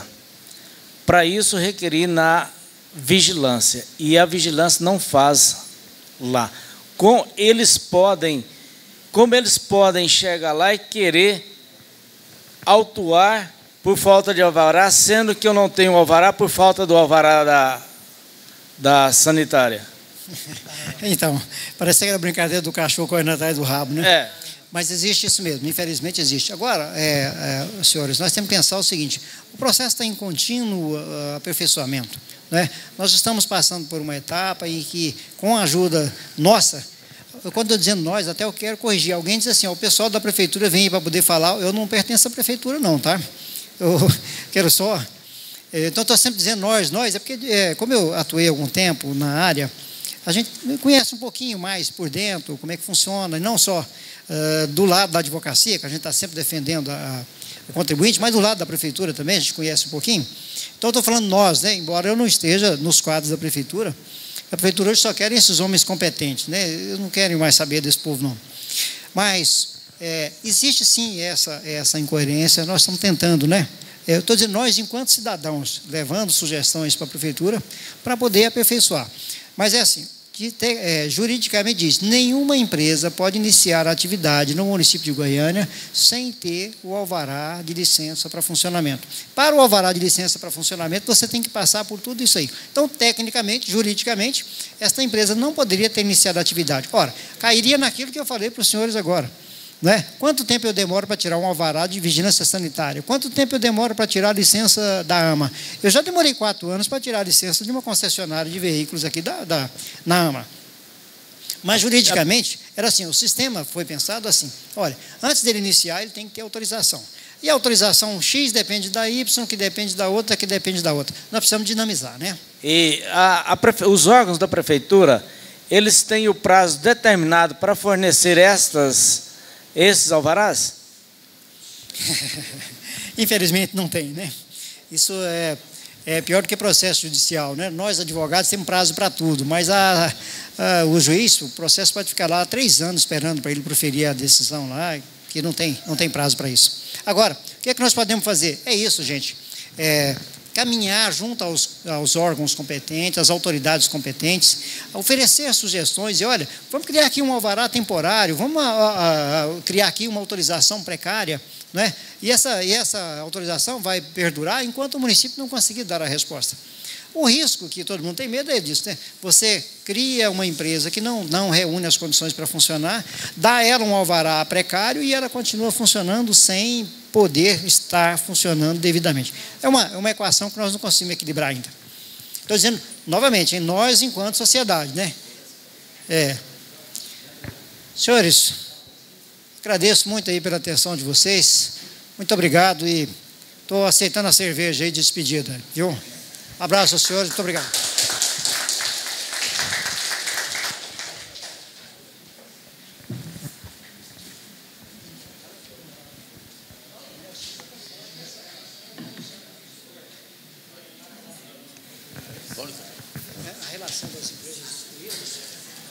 Colegas, então, a diretoria do sindicato agradece a presença de todos os senhores, o apoio, o aceite ao nosso convite. Muito obrigado. Eu queria só lembrar que essas empresas que serão excluídas, a relação delas está no site do escritório, o endereço está aí com os senhores, nesse bloquinho de anotação, tá bom? Se alguém quiser consultar se a empresa dele está lá ou não, porque consultar o diário oficial do município é meio complicado.